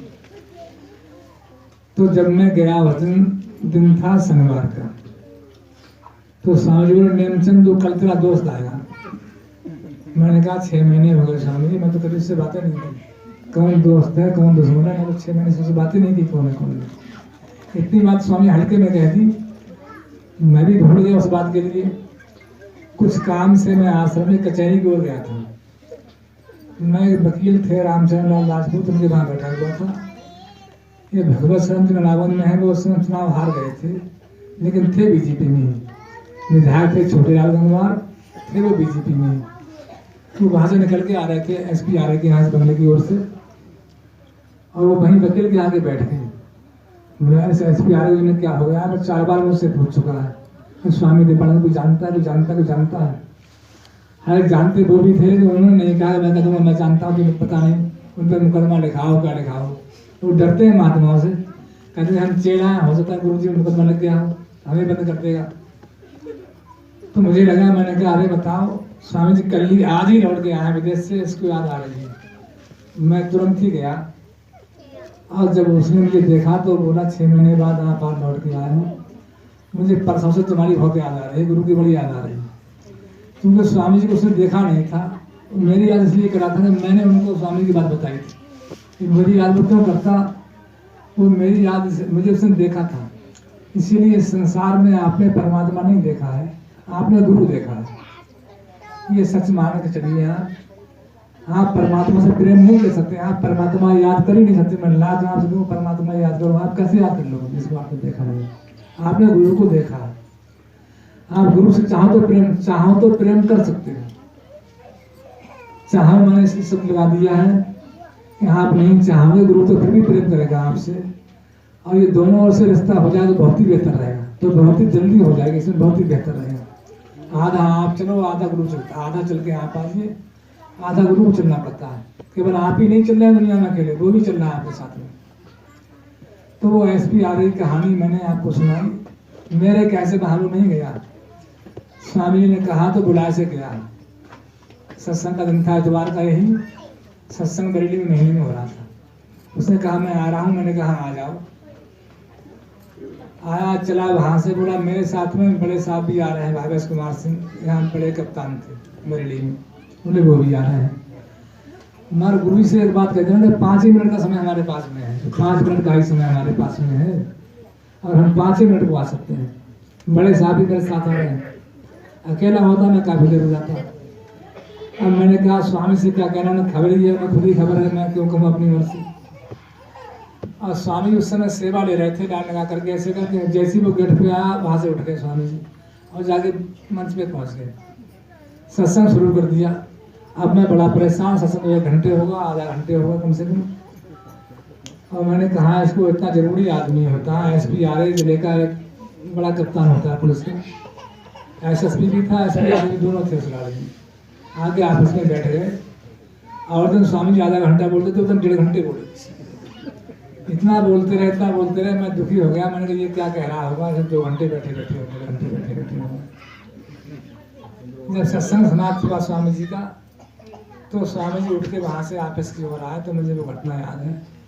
उसने स्वामी जी के दोनों ने पैर छुए चलते वक्त, और जो मुझे जानता नहीं था उसने मेरे ही पैर छुए। बोले आपने हमें संत से मिला दिया, आपने हमें संत से मिला दिया, ये नहीं। तो मैंने इसलिए इतनी लंबी चौड़ी बात दुनिया में कही है आपको कि परमात्मा की जरूरत सबके लिए है। हम सोचते हैं हमें आया, हमें जरूरत, वो तो सबकी जरूरत है, वो सारे संसार की जरूरत है। वरना उस एसपी आरए ने कब सत्संग सुना होगा, उसने इतनी नम्रता से कहा कि हमारा बड़ा सौभाग्य हुआ कि हमें कहाँ टाइम रखा था ऐसी बातें सुनने का, कि हमें आज संत के दर्शन करा दिए आप। तो आप अपने आप को सौभाग्यशाली माने, दुनिया की सारी बातें छोड़ दो। दुनिया में हमको ये नहीं मिला, ये नहीं मिला, ये नहीं मिला। कई बार हम सोचते हैं हमें क्या मिल रहा है, दुनिया हमसे बहुत आगे होगी। ये दुनिया तो आपसे आगे हो ही नहीं सकती, आप भूल में हैं। दुनिया तो आपसे किसी मोड़ पर नहीं हो सकती। मैं कहता हूँ कि समय दुनिया के सारे वैभव देता है, जिनको अपने आप से बहुत बड़े आगे समझते हैं। मैं इस बात का प्रमाण हूँ कि मैंने दुनिया में कोई काम नहीं किया है आज तक अपनी उम्र से, ऐसा एक काम के अलावा एक काम की देन ये है, दुनिया के सारे वैभव मुझे हासिल है। वैभव का मतलब दुनिया का ये है कि कोई बड़े से बड़ा व्यक्ति संसार का नहीं है, बड़े से बड़ा व्यक्ति। इसलिए अटल बिहारी वाजपेयी का बहुत चर्चित नाम था, बहुत बड़ा चर्चित नाम था। आपको आश्चर्य होगा, मैंने उनसे खूब बातें की हैं, वजह क्या थे, सारे काम स्वामी जी के थे, मेरे नहीं थे। 4 अक्टूबर 97 को स्वामी जी मुझसे बोले कि नेमचंद सनीला आ जाना, अटल जी आएगा। मैंने कहा स्वामी जी मेरा काम अटल जी से क्या? बोले तेरी बात कराऊंगा। अरे मैंने कहा भाई देश का प्रधानमंत्री, मेरी तो बात नहीं, कोई तुम बैठी पड़ी है। तो संत की बातें बड़ा रहस्य होता है। मैं वहां गया और मैं राजनीति में था, मुझे नफरत थी राजनीति से, था मैं राजनीति में। मैं सोचता था इसमें कुछ नहीं रखा, नेताओं से क्या मिलना जुलना रह गया। अरे संत की एक बात सुनो, नेताओं की 100 बात सुनो, बेकार की है। मैंने नेताओं के बड़े लंबे चौड़े भाषण सुने हैं, दिए भी हैं, मैं जानता हूँ, मैं कुछ भी नहीं रखा है। संत का दर्शन एक बार और नेता का दर्शन 100 बार, बुरे लगते हैं। तो मैं वहां पर गया सनीला में, 4 अक्टूबर का दिन था, आसमान साफ था, चुनाव चल रहा था विधानसभा का यूपी में। अटल जी ने वहां कहलवा दिया कि भाई हम आश्रम में नहीं जाएंगे, वरना चुनाव आचार संहिता लग जाएगी हम। जैसे प्रधानमंत्री मीडिया छाप देगा तो उसमें दिक्कत हो जाएगी। खबर आ गई भी अटल जी यहाँ पर नहीं आएंगे आश्रम में। शासन ने आश्रम से 2 किलोमीटर दूर उनका पंडाल लगाया, उनको मंच बनाया, हेलीपैड बनाया। अब आश्रम में लोग बड़े उदास कि स्वामी ने बुला के बैठा लिया, बताओ यहाँ पर क्या होगा। वहां से लोग बुलाने आए स्वामी जी के लिए, जहाँ अटल जी का आना था। वे गुरु जी आप भी चलो वहां पर। तो ऐसे ही स्वामी कहाँ पे बैठे थे, हम 15-20 लोग आगे बैठे हुए थे। सबकी ओर स्वामी जी ने देखा, ना तो उनसे कहा कि हम आ रहे हैं, ना तो ये कहा नहीं आएंगे। जो वहाँ का विधायक था बुलाने आया, स्वामी जी आप गुरु जी आप भी चलो, वहीं पर अटली वहाँ आ रहे हैं। उसकी ओर देखा, स्वामी ने कुछ भी नहीं कहा। दया से पूछा चले तो भी? दया बोली, स्वामी जी जब अटल जी कह के यहाँ पर नहीं आए तो हम ना कौन से मिलने जाएंगे? अब छोटी सी बात है ये। स्वामी यहाँ हरण करके बैठ गए ऐसी करके, फिर कौन से बोले ही नहीं। एक छोटा सा टुकड़ा बादल का सूरज भी आ गया। कुमार का महीना बिल्कुल साफ मौसम था, कहीं बादल नहीं, कुछ भी नहीं, ऐसी धूप खिली हुई। एक टुकड़ा छोटा सा बादल का सूरज भी आ गया 11 बजे, और वो बढ़ते बढ़ते पूरा बादल बन गया। 1 घंटे में 12 बजे इतनी तेज हवा बरसात होने लगी कि जहाँ उनका हेलीपैड बनाया गया वहाँ पानी भर गया और सब पंडाल गिर गया। अब पूरा प्रशासन डीएम भाग के फिर से आश्रम में आया, और जो बुला रहे थे वो भी भाग के आश्रम में शनिवार में आए। उन्होंने कहा, गुरु जी आपकी कृपा हो जाए तो अटल जी को वहीं बुला है, अटल जी को वहीं बुला लाते हैं। बोले भाई हम तो पहले ही कह रहे थे, हम तो नहीं कह सकते आने के लिए, उन्होंने मना कर दिया तो हम जाने हैं, उनकी इच्छा हो तो आ गए। अटल जी वहाँ पर आए। आज तो मैं आपसे जबानी करीब कैसे सुन रहा हूँ, मेरे पास में कैसे लगी रिकॉर्डिंग इतनी माफ़ी मांगी है उन्होंने स्वामी जी से, कभी सुनने का मौका मिलेगा आपके लिए। उन्होंने ये कहा, दुनिया में संत पे किसी का जोर नहीं। और अलग से मुझे 15 मिनट मेरी बात की, स्वामी जी बोले भी जो बात करना है इससे बातें करो, इससे बातें करो। मैं वहाँ बैठा रहा, तो मैंने आपको इसलिए बात बताई कि संत मत में दुनिया की सारी चीज़ें हैं। हम समझते हैं दुनिया आपसे आगे, दुनिया तो आपसे कभी कभी हो ही नहीं सकती, कभी नहीं हो सकती, किसी हाल में नहीं है। ये सोचो तो आपको मुझे एक किताब पढ़ना था एक दिन, बाबा सावन सिंह ने बाबा जयमल सिंह को पत्र लिखा कि मेरा बच्चा फेल हो गया, सबके पास हो गया। बाबा सावन सिंह ने बाबा जयमल सिंह को पत्र लिखा, परमार्थी पत्र भारत में दिया हुआ है कि मेरा बच्चा फेल हो गया, सबके पास हो गया। अब लोग ताने मारते हैं कि तुम रोज गुरु गुरु करते हो, तुम्हारा बच्चे नहीं पढ़ रहा है। तो बाबा जी ने पत्र का जवाब दिया है, बोले भाई सबके मरेंगे तो नरक में जाएंगे, और तुम्हारा मरेगा तो सचखंड में जाएगा। भाई तुम्हारी उसकी क्या तुलना हो रही है? ये बताओ उनसे पूछो जिनके बच्चे पास हो रहे हैं कि वो बच्चे सचखंड में भी जाएंगे? वो नहीं जाएंगे। तो इस नाम की बड़ी भारी महिमा है, और नाम अपने आप में बहुत बड़ी दौलत है। इसे रतन धन कहा है। दुनिया में जो है सारे धनों में रतन कहा गया है। ये सारे धनों को रतन कहते हैं, सबसे बड़ा है। तो नाम सबसे बड़ा धन है। दिक्कत क्या है, हमें जो चीज चाहिए वो तो हम मांग नहीं रहे हैं, और जो मिले हुए उसी को बार बार मांगने में पीछे पड़े हुए हैं। मिला हुआ क्या संसार में है? इस संसार में जो आपको बनना है वो पहले तय है। मैं कई बार आपसे ये बातें कहता हूँ, आपको ताज्जुब लगता है। मैंने जीवन में कभी सोचा नहीं होगा मैं प्रधान बनूंगा, जीवन में सोचा भी नहीं होगा, बनना तो बहुत दूर की बात रही। मैं इस गांव में बाहर से आके बस गया, मैं इस गांव में बाहर से बसा हूँ, मेरा परिवार खानदान भी यहाँ पर नहीं। मैं दूसरे गांव का रहने वाला हूँ। 81 में स्वामी ने वहाँ चुनाव सलीला में चुनाव हुआ प्रधानी का, तो स्वामी जी मुझे बुला के ले गए। और बड़ी लंबी कहानी, एक आध दिन में पूरी सुनाई जाएगी आपके लिए। एक संत क्या काम नहीं कर सकता है। आज ये भी दौर चल रहा है राजनीति का, इसलिए मैं सुना रहा हूँ आपके लिए। प्रधान का चुनाव था सन 82 में, स्वामी जी हमें बुला के ले गए यहाँ से। पूरे 15-20 लड़के चलो वहाँ झगड़ा हो जाए तो बचाने, झगड़ा होगा वहाँ पर। अब झगड़े नाम से कौन जाएगा आश्रम में? हम गए 4-6 लड़के वहाँ पर। तो स्वामी जी ने 200 ग्राम के 100 गुल्ले बनवाए, 100 गुल्ले बनवाए 200 ग्राम में गोल करके, और 100 अंगोछे मंगवाए बड़े बड़े, और एक कोने पर उसको बांध दिया, और उसको घुमाते डंडे की तरह, जिसके पड़ जाएगा वहाँ बचेगा ही नहीं। बोले देखो पोलिंग पर जो है बंदूक भी नहीं आएगी, पोलिंग पर लाठी भी नहीं जाएगी, इसे कोई नहीं देखेगा। कमर में बांध दिया वो अंगोछा, ऐसे कोई देखेगा भी नहीं। घुमा के मार दो तो आदमी बचेगा ही नहीं, उसको तो 100 ग्राम का गोला लोहा का है। तो ये 15-20 दिन ये ट्रेनिंग सबको दी गई। आप बताओ संत को उन सारे कामों से क्या रखा है? बहुत सारी बातें ऐसी इनको मैं सुना नहीं सकता आपके लिए। एक गांव में स्वामी जी बोले कुआं खोदना है, कुआं खोदना है। मीटर में ले गए हमें बुला करके, कुआं खोदना है, सबको बुला के कुआं खोदना है। अब कुआं खोदा, वहाँ जैसे आप बैठे हैं यहाँ पर पानी बहुत गहरे में है, तो वहाँ भी बहुत गहरे में पानी था। खोदते खोदते रात हो गई। उन्हें आज ही पानी निकालना है, आज ही पानी निकालना है। अब पूरी संगत परेशान, भूखे प्यासे, और दया का भाई था भीषण, उसकी चैन भी गिर गई उसी मिट्टी में उसकी चैन गिर गई, सोने की चैन थी, सब पसीने पसीने हो रहे थे। फिर वो कुआं खोद दिया, रात के 12 बजे तक पानी निकले आया उसमें। फिर स्वामी जी ने सबको प्रसाद हलवा बांटा, बोले चलो भाई कुआं बन गया, चले आए आश्रम में। गाँव वाले रातों में सब कुआं पाट दिया, फिर गड्ढा सब पाट दिया। हम लोग सुबह गए वहाँ तो गड्ढा पटा हुआ था। हमने कहा स्वामी जी गड्ढा पाट दिया फिर से। अरे बोले काम तो गड्ढा पाट देते हैं, चलो फिर से खोद देते हैं। अब फिर से गड्ढा खोदा, खैर आपकी मिट्टी खोदी हुई थी तो उतना जो है परिश्रम नहीं करना पड़ा। फिर भी बहुत समय लगा मिट्टी उट्टी निकालने डालने में बाहर, और रात में गाँव वालों ने फिर से गड्ढा पाट दिया।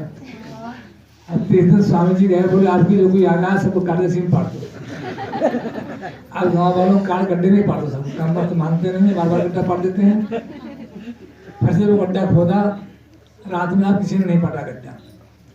सुबह को मैं गया, 2 और आदमी मेरे साथ में गए। कुआं स्वामी को बनवाना था ही नहीं, वहाँ पर तो खाली ड्रामा करना था। लकड़ी का वो ले गए, नचक मिलते का उसको जिसमें कुआं में रखा था, उसे बना के ले गए। नहीं वो 250 ईंट ले गए, केवल 250 ईंट पुराने फेड़ी एक ठेली पे रख ली, एक कट्टा सीमेंट का रख लिया, और 2 मिस्त्री, हम 2 मजदूर। 2 हम मजदूर थे, 2 मिस्त्री थे, एक जानकी प्रसाद अनोखेलाल। गए वहाँ पर, वो रखा नचक, करीब वो मिस्त्री कहते इधर ऊंचा है, वो कहते इधर नीचा है। दोपहर तो सीमेंट हो गया, दोपहर तक वो रखा गया। अब वो 250 मिनट में क्या देर लगती है, वो 2 रद्दे में 250 मिनट लग गई, खत्म हो गई ईंटें। उन्होंने कहा इधर टेढ़ा है, फिर से उठेड़ी, 2-3 बार ईंटें उठेड़ी, 2 बज गए। बड़ी मेहनत, बड़े परेशान, वो खेड़ो फिर लगाओ, खेड़ो फिर से लगाओ। उन्हें मालूम ईंटें और है ही नहीं। हम भी समझ गए कि स्वामी जी का उद्देश्य ईंट कुआं बनवाना नहीं है। यहाँ 2 बजे करीब हमें बुलाया उन्होंने, अनोखेलाल ने, बोले नेमचंद जाओ तो ईंटें देख के आओ, ईंटें क्यों नहीं आ रही। अब हम गए, अब जाते कहाँ, थोड़ी बहुत जाके एक पेड़ नीचे सो गए। 1 घंटे बाद लौट के आए, हमने कहा वो ट्राली पंचर हो गई है, वहाँ पर चुनगी है, वहाँ ट्राली पंचर हो गई है, भाई ईंटें कैसे आ जाएंगी, लाओ जी भैंसा भी ले जाते हैं, इसी से ईंटें भरलाते हैं थोड़ी बहुत। भैंसा की ध्यान थी, वहाँ वो भी ले आए, सब सामान ले आया, लाके आसन में उतार दिया। तो कुआं वहाँ बना ही नहीं, लौट को कोई वहाँ पर गया ही नहीं। और बाद में बरसात आया तो एक आदमी घर उसी में गिर गया, जिसके घर के पीछे कुआं खोदा था, वो कुआं तो बहुत गहरा खुदता है, पूरी मिट्टी बैठी, वो उसका घर उसी में गिर गया। तो कई काम ऐसे हैं संत मत में जो हमारे समझ से बाहर के होते हैं।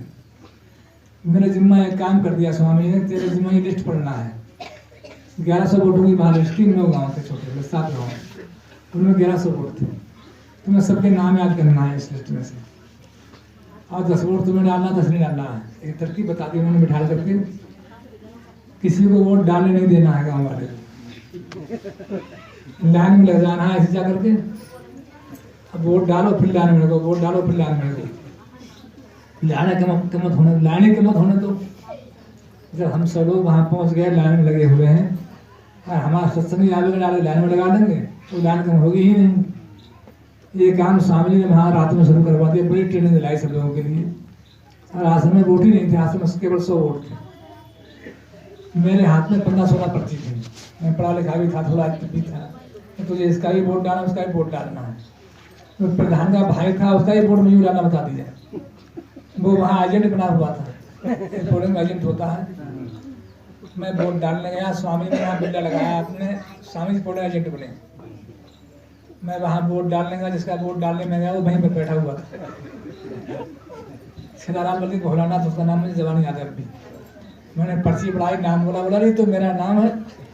मैंने कहा नहीं तुम्हारा नाम, वैसे मेरा नाम है। जो आदमी वहीं बैठा हुआ है उससे बहस करना पड़ रही, वो प्रधान का भाई भी था। मैंने कहा तेरा नाम तो आगे पीछे बता, तेरे कितने नाम है। अब मैं तो 8 दिन से वही काम कर रहा था, ये सब याद था, आगे कौन है पीछे कौन है, क्या क्या नहीं है, क्या क्या नहीं है। मैंने 20 नाम बता दिए, उसके आगे भी आगे पीछे वाले भी, और उसको एक और भी याद नहीं था। वो उसने लिस्ट पड़ी थोड़ी थी, तो उसने बहुत फटकारा। गाड़ी ने बोले बताओ तुझे एक नाम भी याद नहीं है घर का, इसका 20 नाम याद है। वहाँ स्वामी जी खड़े थे, हुज्जत होने लगी। आए बोले छतरलाल वोट डालता क्यों नहीं, मेरा नाम नेमचंद था, से भी जानते थे। स्वामी जी वोट डालता क्यों नहीं वोट पे, गर्जिए जब स्वामी ने वोट डलवा ही दिया। वो उसी के सामने उसी का वोट डलवा दिया, बड़ा हंगामा मच गया। अगली बार कोई नौबत होगी तो ये पुणे एजेंट का ही वोट डाले तो क्या होगा आजकल।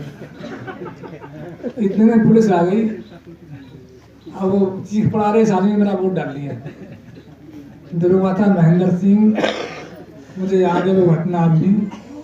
RS पुलिस के लोग आए और इतनी पिटाई लगाई सब चेलों की स्वामी जी के, पूछो ही मत। जिसको पकड़ लिया खूब पिटाई लगाई। और वो स्वामी जी के यहाँ पे बिल्ला लगा हुआ था, हाथ में स्वामी जी एक रिवाल्वर भी था, पर्स था उसमें रिवाल्वर था। वो दरोगा झटका स्वामी जी के ऊपर के लिए, वो घटना मुझे अब भी याद है। इतनी जो से डांट लगाई स्वामी जी ने तो मुझसे कानून से बात करना, वो 4 कदम पीछे हट गया। जितने भी उसके पास में शब्द थे सारे उसने कह डाले, अच्छे बुरे जो कुत्ता कहता रहा। उस लाइन में इस समय बरेली के राणा जगदीश शरण अग्रवाल भी थे, उनके भाई यूपी में मंत्री थे।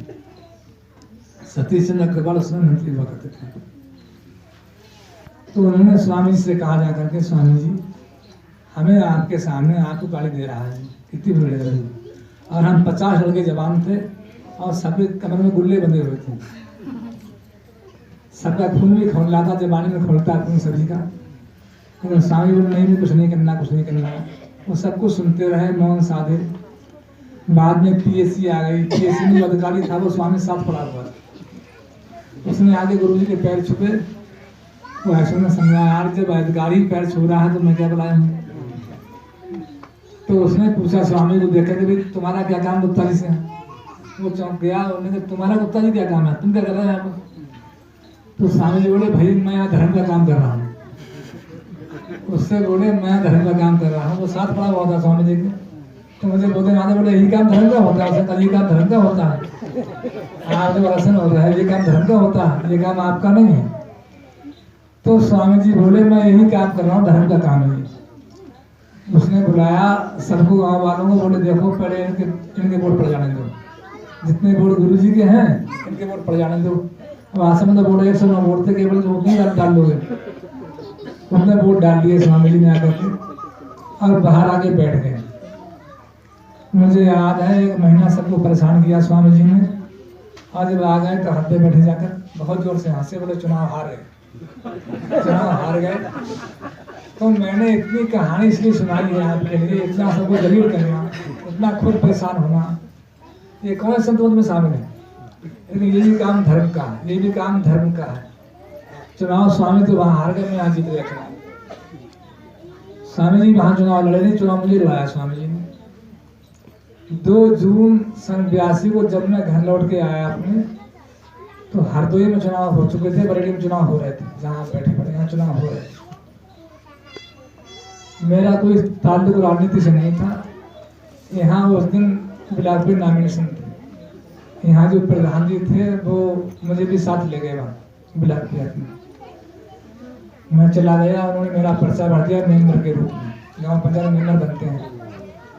पहले इतना विरोध नहीं होता था, कोई लड़ाई ही नहीं, वैसे ही मेंबर बन गए सब लोग। 5 रुपया फीस जमा हुई, वो भी उन्होंने दी होगी, मैं बन गया गाँव पंचायत मेंबर। अब 3 फरवरी 82 में 83 में यहाँ चुनाव था उप प्रधानी का। वो पिताजी मेरे बीमार थे, मैं जरा था सलीला होती, सब लोगों ने मुझे बना दिया उप प्रधान। मेरे पीछे में ना गया भी नहीं। और जब मैं लौट गया तो लोग प्रधान खत्म हो गया। जब तक मैं वहाँ से लौट के सलीला से आया फरवरी में 7 फरवरी तब तक प्रधान ही खत्म हो गया। तो स्वाभाविक रूप में जिस काम को मैं करना नहीं चाह रहा था, पहले मैं कार्यवाहक प्रधान रहा यहाँ, आप जानते हैं, पहले चार्ज मिलता था वो प्रधान के लिए। फिर अब चुनाव हुआ, मैं प्रधान बनाया, उन्होंने ही बनाया। तो मैंने सारी लंबी चौड़ी की दुनियावी कहानी इसलिए सुनाई है आपको कि संसार का हर काम धर्म है, चाहे दुनिया में आप कुछ भी करें, लेकिन करें गुरु जी के लिए, करें गुरु, अपने लिए कुछ भी नहीं करें। मैंने खुद को कुछ भी नहीं किया। मुझे याद है बरेली में आश्रम बन रहा था, स्वामी जी विदेश जा रहे थे, बोले भाई नेमचंद लौट गया हूँ तो टंकी बन जाना चाहिए, टंकी बन जाना चाहिए लौट के हूँ तक तो सीमेंट के 20 कट्टे फेंक देना। मैंने कहा स्वामी जी मेरे पास 2 कट्टे भी सीमेंट के नहीं हैं। जाते वहाँ रोड पे आए तो बोले लौट के आऊँ तो बोले बन जाना चाहिए। मैं घर चला आया, घर पे आया तो देखा एक आदमी यहाँ बोले तुम्हारा स्कूल मंजूर हो गया है, चलो 100 घंटे उठा लाओ सीमेंट को, बरेली चलो। SDI थे, उन्होंने आदमी भेजा, चलो तुम्हारे स्कूल की बिल्डिंग में गया स्कूल में, अब पूरा टकासन में उतारा। तो मैंने इसलिए आपको सारी बातें बताई हैं दुनिया में कि कहना आसान है, करना बहुत मुश्किल है। मैंने जीवन के जो सारे काम किए हैं वो अपने गुरु के लिए किए हैं, इसलिए वो सारे काम धर्म है।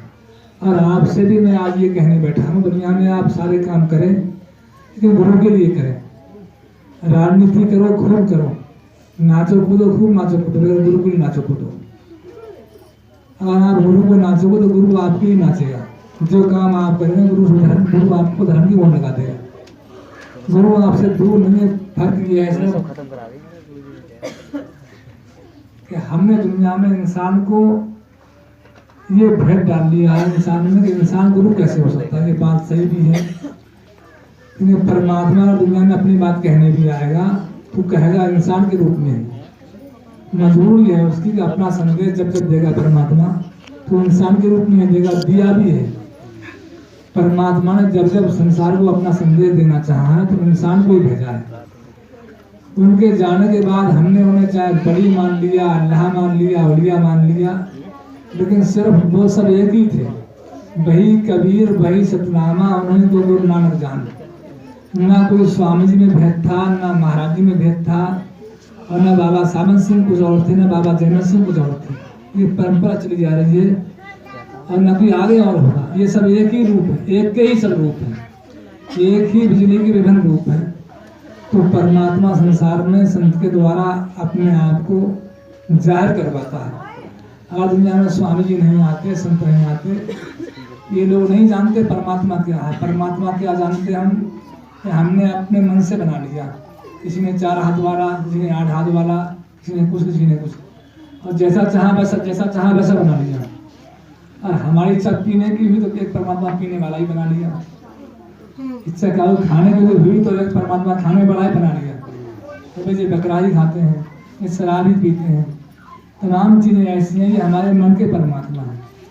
और जब संत मिलता है तो वो हमें सही असली परमात्मा जोड़ता है। वो परमात्मा क्या है? तो परमात्मा आपके अंदर है, प्रकाश के रूप में है, आवाज़ के रूप में है, सोम के रूप में है। ये परमात्मा के 3 रूप हैं, जिन रूपों में परमात्मा प्रकट हुआ है इन्हीं को उत्तरदेव कहा गया है। लेकिन जो है वजह क्या है, मैं एक जगह वेद का मंत्र पढ़ रहा था, छोटा सा मंत्र है, उसका नाम था त्रीणुष्टम नामान।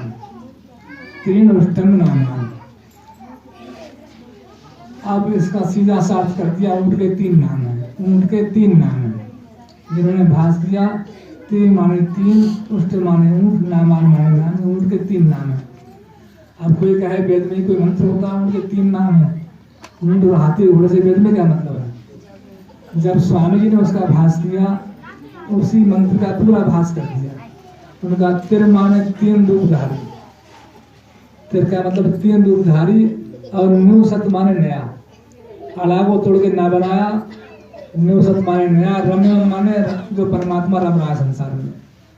वो 3 रूपधारी संत नवीन रूप दे करके रमणशील परमात्मा से जोड़ता है।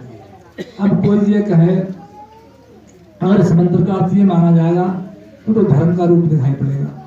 कोई कहेगा परमात्मा के 3 उनके नाम हैं तो इनसे कौन सा धर्म हो जाएगा? इसलिए दुनिया में धर्म की समझ भी केवल संत के द्वारा ही आती। बड़े बड़े विद्वान दुनिया में आए हैं और संत की कई ही बातों कहने का प्रयास किया है। वजह ये हो गई है बुद्धि के आधार पे कोई संत की बात को दोहरा ही नहीं सकता। दुनिया में संत की बात को संत ही समझा सकता है, चाहे वो स्वामी जी की बात हो, चाहे वो कबीर साहब की बात हो, चाहे वो और महात्माओं की बात हो। जो वर्तमान में महात्मा हो गया है वो सबकी बात को एक कर देता है। सदगुरु ऐसा जानिए सबको ले मिला है, तो पुराण को वेद को एक लाइन में बांध देता है। अभी मैं 1-2 सप्ताह पहले बरेली गया, एक सज्जन मुझसे बोले आप महात्मा हैं? मैंने कहा नहीं तो महात्मा तो मैं नहीं हूँ। बोले मेरे पिताजी बड़े महात्मा थे, तो आज आने को थे, आए नहीं है, फिर आएंगे। उन्होंने मुझे फोटो दिखाया, बोले देखो इनका ये फोटो है, यहाँ मंदिर बनाया इन्होंने, यहाँ मंदिर बनाया, और आपको बेस बनाना चाहिए, कोई आपको बेस बनाना चाहिए, लाल पीला कपड़ा पहनना चाहिए, तब आप महात्मा कहलाएंगे। वो तो इस तरह से आज आया नहीं, वरना वो कपड़े लेके आने वाले थे आज हम, कभी आएंगे भी। इस बरेली के हैं बहुत बड़े आदमी। मैंने उनसे कहा कि भाई साहब, और मैं भी खास बेस पहन लूँगा तो संतमत एहसास में कोई खास बेस नहीं होता। क्यों? वो सबके लिए है, उसी कोई पोशाक नहीं है। दुनिया में संत सबके लिए है, और कोई लाल पीले कपड़े पहना तो हिंदुओं का महात्मा कहलाएगा, मुसलमान दूर भागेंगे उससे। मैंने कहा मैं इन्हीं कपड़ों में इस बरेली के बहुत दुर्गम स्थानों में रहा हूँ, और सबने मेरी बात सुनी है। मैंने कहा मैं 12 साल नवाबंदी में रहा, टोटल मुसलमानों को एरिया था, और बाबाओं को तो वहाँ आसपास झांकते डर लगता था। मैंने कहा मैं 12 साल वहाँ रह के आया, और मेरे पास दिन भर सबका दूर बैठे रहे। मैंने कहा मैं भोजीपुरा में रहा 4-5 साल, वहाँ एक ये फैक्ट्री है, इसकी पिलाई बोर्ड की फैक्ट्री है। मैंने कहा उस सेठ ने वहाँ मंदिर बनाया, क्योंकि मुसलमानों ने वहाँ मंदिर पर लाउड स्पीकर नहीं लगने दिया। मैंने कहा मुसलमानों ने वहाँ के बाबाओं को भगा दिया वहाँ से मार के। अब मैंने कहा मैं ऐसा बाबा था, मैं 4 साल बाहर आया उन्हीं में, कोई मुझसे कुछ कहने नहीं आया। वजह ये है कि देश केस हमें अलग कर देता है। इसी संत में कहा है कि सबका देश है, इसमें कोई खास एक देश नहीं है। कबीर साहब ने कहा भेद देख मन भूलिए, पूछ लीजिए ज्ञान, दोनों करो तलवार का पड़ी रहने दो ज्ञान। भेष पहले बनाया गया इसलिए जब लोग पहचान लें भाई सफेद का लगा है किसके पुजारी हैं, एक काला लगा किसके पुजारी हैं, इनका पीला कपड़ा किसे मानने वाले हैं, लाल कपड़ा किसे मानने वाले हैं। इस सबके अपने अपने गद्दियों के भेद थे। लेकिन वजह क्या है, जो किसी में वो नहीं था जो उसमें होना चाहिए। संत मत कहता है कि संत में जो गुण होते हैं और वो परमात्मा का बेस उसके अंदर होता है। बेस कहते हैं आधार के लिए, बेस नाम कपड़ों का नहीं है, बेस नाम आधार का है। कि संत का आधार वो परमात्मा होता है, और परमात्मा के सारे ही दुनिया के सारे काम करता है। महाराज जी व्यास से आए तो परमात्मा के सहारे आए, कुछ लेके नहीं आए। स्वामी जी के बारे में आप सभी जानते हैं, और नहीं जानते हैं थोड़ा बहुत सबको जना दें। जब स्वामी जी शुरू में संसार में काम करने आए तो किसी आश्रम में नहीं गए, किसी आश्रम में नहीं गए, वो सीधे आपके पास में गए, सीधे लोगों के पास में गए, घरों में गए, सबको जोड़ा, उनसे बात की, और बिना किसी आश्रम के उन्होंने 5 लाख लोग जोड़े खड़े कर दिए, और मेरे ख्याल से कई 100 आश्रम बना दिए। और वो आश्रम के पीछे पड़ते था तो एक भी आश्रम नहीं बना पाते। मैं जब ईद में था, एक आश्रम में झगड़ा हो गया, तो मैंने स्वामी से कहा मुकदमा करने को। तो स्वामी जी बोला, अरे हमारा काम तो लड़ाई करना थोड़ी, हमारा काम संत मत का प्रचार करना है, धर्म का प्रचार करना है। दुनिया में संत आते हैं तो सीधी सी अपनी बात, सीधी सी बात समझाने को आते हैं। धर्म की बात बहुत सीधी सी है, जितनी टेढ़ी करी है वो और लोगों ने करी है, जितनी टेढ़ी करी है वो मेरा मेरा करी है। अपना धर्म का रास्ता सबसे सीधा है, इससे सीधा आसान कोई रास्ता नहीं। बताओ, नहाना नहीं आपको, धोना आपको नहीं, कहीं जाना नहीं आपके लिए, कुछ करना नहीं आपके लिए, इतनी बड़ी परेशानी है। तो फिर कहा इससे आगे कोई रास्ता और नहीं हो सकता।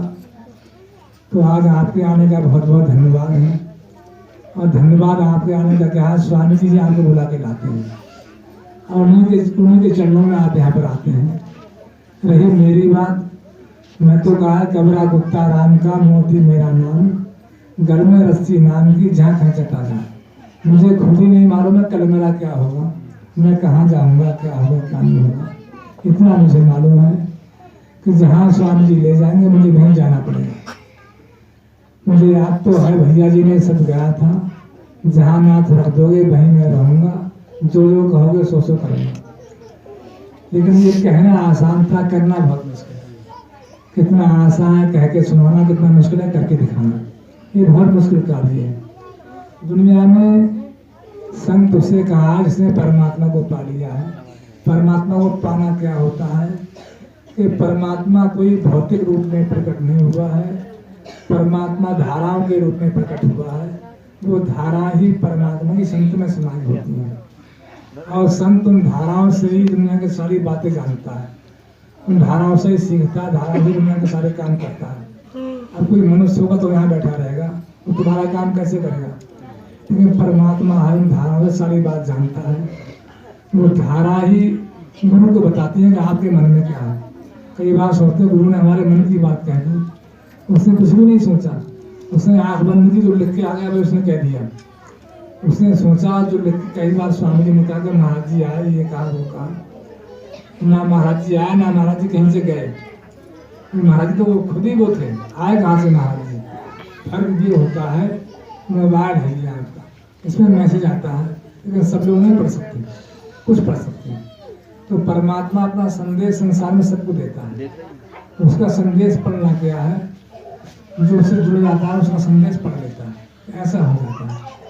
कई बार स्वामी ने बहुत बड़े बड़े कामों में 10 साल बाद जो होना होता है कहते हैं हाँ ऐसा हो जाएगा, ऐसा कर लो, ब्याह करने का हाँ कर लो, नहीं करने का मत करो। तो कौन सी बात थी, किससे पूछा उन्होंने? परमात्मा से पूछा, और वो परमात्मा की बात पूरी हुई। एक किस्सा में सुना के अपनी बात खत्म करूंगा। बरेली में स्वामी जी बैठे हुए थे और वीरेंद्र शर्मा बरेली के सत्संग में अभी बरेली डिग्री कॉलेज में अभी कर्मचारी थे चतुर्थ श्रेणी के। अभी सत्संग में थोड़ी देर बाद तो उन्होंने ठीक है, एक लड़का था उनके, सिर्फ एक ही संतान थी, एक लड़की थी। सुरेश कौन है? हेलो उनकी ससुराल में कोई नहीं था। हेलो स्वामी जी छत पर बैठे हुए थे ज्ञानी जी की, वो गए, उनकी पत्नी गई, उनकी सास गई। हाँ तो उनकी सास ने कहा गुरु जी से पूछो कि हमारी सहायता कर दें, अच्छा हमारी सहायता कर दें। क्या सहायता कर दें? कि हमारे भाइयों ने मुकदमा कर दिया हमारी जमीन पे, वो जमीन दामाद को नहीं देना चाह रहे। तो स्वामी जी से कहा, उनकी पत्नी ने वीरेंद्र शर्मा जी की, स्वामी जी जमीन हमारी मिल जाती है हम। तो स्वामी गुरु जी बोले तू जमीन में क्या करेगी? गए तो सहायता मांगे, उल्टा उन्होंने जल्दी ही काट दिया कि हमारी माँ बाप की जमीन। स्वामी ने कहा जमीन क्या करेगा? उन्हें बड़ा बुरा लगा और सत्संग में जाना ही छोड़ दिया। सास बोली तुम्हारे ऐसे गुरु जी हैं, यही गुरु जी होते हैं, भैया तुम्हारी सहायता करने से गुरु जी उन्हीं की ओर हो गए, जो तुम्हारे विरोधी गुरु जी उन्हीं की ओर कह दिया तुम मुकम्मल लग क्या करोगे। मुझे याद है बहुत दिनों परेशान रह गए, बहुत सालें बीत गए। वो लड़का बड़ा हो गया, लड़का बड़ा होकर शमीला चला गया, ये मेडिकल खोल दिया स्वामी, उसमें डॉक्टरी पढ़ने गया और लड़के ने वहीं आत्महत्या कर ली। तो 20 साल के बाद ये घटना घटी। अब जमीन तो शर्मा जी को मिल गई उस झगड़े के बाद में, लेकिन वो सास और बहू बहुत रोए। मैं फिर उससे मिला, मुझे भी मिले, तो मुझे वो बात याद आई कि एक संत ने 20 साल पहले बात ये कही थी, क्योंकि हमें तो काम चले की याद नहीं है, उसको 100 साल आगे 100 साल पीछे की याद। ये कौन सी विद्या दुनिया में है? ये संत मत क्या है, वो परमात्मा जुड़ा हुआ है। हमें लगता है वो इंसान है, ये बातें तो हम भी कर लेते हैं, आप बातें तो कर सकते हैं, आप काम नहीं कर सकते। तो संग वचन से कर्म से दोनों से आपके साथ रह करके हमें परमात्मा की प्रेरणा देता है। ये दुनिया में कोई परमात्मा को पाने को संसार में नहीं फिर रहा है। 100 काम गुरु जी ने किए हैं तो लोग सत्संग में जाते हैं, 100 काम गुरु जी ने किए हैं तो लोग सत्संग में जाते हैं। और स्वामी जी ने कई बार कहा भी, हम इतने नाशुक्रे हैं, अगर एक काम नहीं होता 99 को भूल जाते हैं। 99 काम किया और एक काम नहीं किया तो हम ये समझते नहीं कि वो काम क्यों नहीं किया। कई बार आप धैर्य रखिए, सोचिए कोई काम नहीं हो रहा है तो उसमें कोई परमात्मा की रमज है, और कोई नहीं हो रहा तो उसमें उसकी रमज है जो हमें उस समय समझ में नहीं आ रही। तत्काल जो फौरी हमारा लाभ है वो हम तो हमारी अपनी दृष्टि है, उसकी अपनी दृष्टि है। ये बहुत दिनों बाद समझ में आएगी। और मैं तो सोचता हूँ कहाँ तक अपनी बातों सुनाऊँ, आपके लिए थोड़ी जानना नहीं। छोटी सी बात है, 1999 में मैं स्वामी जी के पास में गया, ऐसे यही समय चल रहा था। अरे नेमचंद यहाँ पर आ गए, अभी चुनाव मत लड़ना, तू चुनाव मत लड़ना, अभी विधानसभा की तैयारी कर। अब मैं आया गाँव में और लसन लग गया, मैं चुनाव हार भी गया। मैं चुनाव हार गया, स्वामी जी ने बड़ा अफसोस किया कि बताओ बात नहीं मानी, मैं चुनाव लड़ गया। मुझे लगा था मैं जीत जाऊंगा। एक बार 95 में लड़ नहीं रहा था, स्वामी जी खुद यहाँ पर आए, बोला कि लड़ेगा। मैंने कहा स्वामी जी मैं चुनाव हार जाऊंगा। वही लड़ जा भाई लड़ जा। मैं लड़ गया, एक वोट चुनाव जीत भी गया, मैं हारा हुआ जीत गया। तो मैंने ये सांसारिक बातें इसलिए सुनाई है आपके लिए कि संसार का कोई ऐसा काम नहीं है उससे बाहर हो। जब वो परमात्मा है दुनिया के सारे काम उसके अंदर में है, लेकिन होता वही इसमें आपका भला है। तो आप इस बात को लेकर परेशान ना हो क्या होगा क्या नहीं होगा। जो होगा वो ठीक होगा। एक पिता अपने बच्चों के बारे में अच्छा ही सोचता है तो वो तो परम पिता है, वो तो परम पिता है, पिता का भी पिता है, कितना अच्छा सोचता होगा। और अगर आप भी दुनिया में दुखी हैं तो वो सुखी कौन होगा। मुझे कई बार ये आश्चर्य होता है, आप कहते हैं दुखी हैं फिर सुखी कोई कैसे होगा। आप दुखी नहीं हैं, आप तो परम सुखी हैं। आप सारे काम छोड़ करके उस आवाज़ के सहारे जीवन काटिए। वो आवाज़ ही परमात्मा है, वो आवाज़ आपके अंदर में है, वो आवाज़ आपके सारे जवाब देगी, सारे प्रश्न में उसी में, उत्तर भी उसी में, वही आपको संतुष्टि देगी। तो मेरी आपसे एक प्रार्थना सिर्फ इतनी छोटी सी रहती है जरूर कि मैंने बड़ी मुश्किल से या आपकी बड़ी प्रेरणा से मैंने यहाँ इस काम को शुरू किया। अब यहाँ ना तो कोई आश्रम है ना कोई गुरु है, यहाँ है कुछ भी नहीं, फिर भी आपको यहाँ आना पड़ेगा। आना पड़ भी रहा, आना पड़ेगा, अभी पड़ेगा आना, इसलिए आज समय का दौर ही ऐसा आ गया है।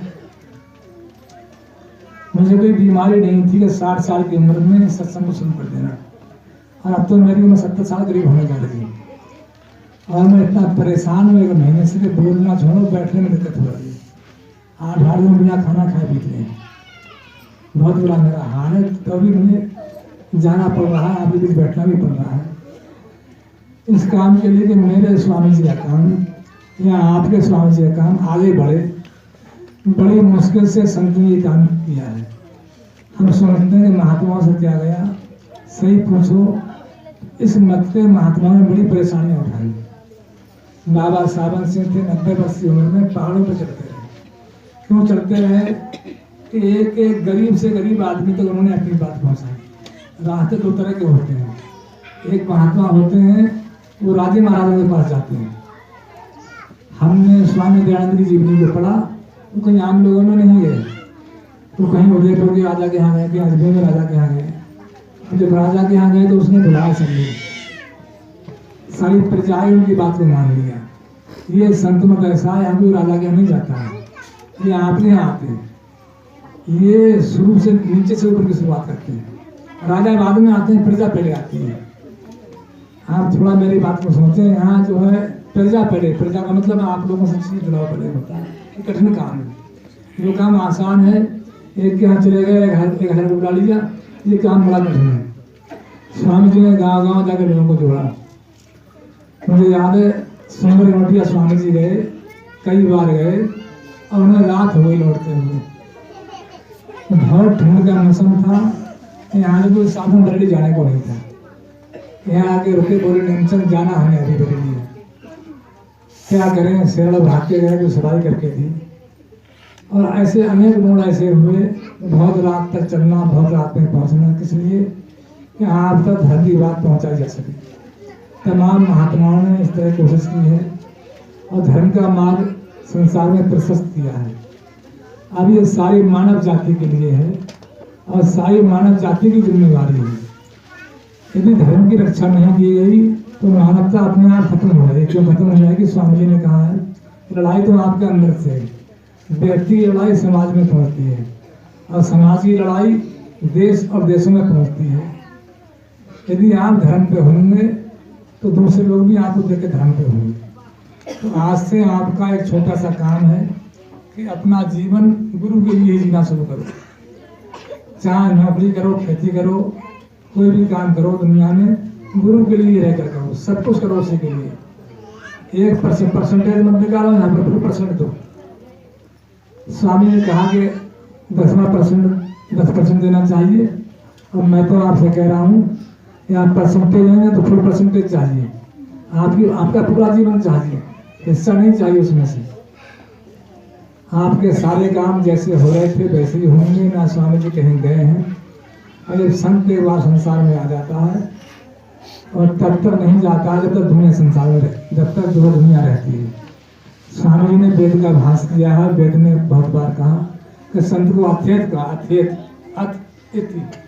अथ का मतलब शुरुआत, इति माने वेद में कई बार संत को अथेत कहा है, उसका मतलब होता है शुरुआत में भी वो भी था और आखिर में भी बोले जाएगा। चार तो है।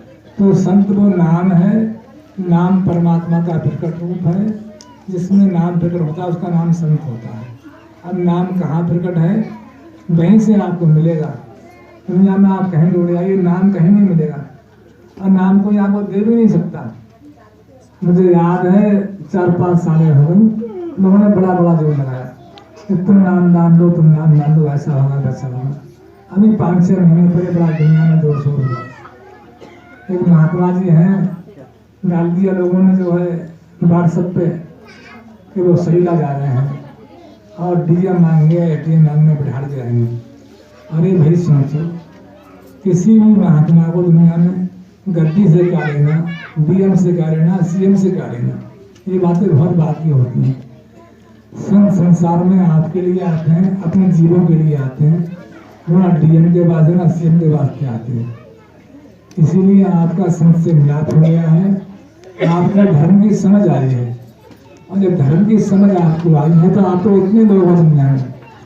कृपाल सिंह के पास में एक आदमी गया, 50-60 चेले थे, उनसे कहा कि आप बड़ी बातें करते हो और कोई आपको मार देगा तो आपका मिशन खत्म हो जाएगा।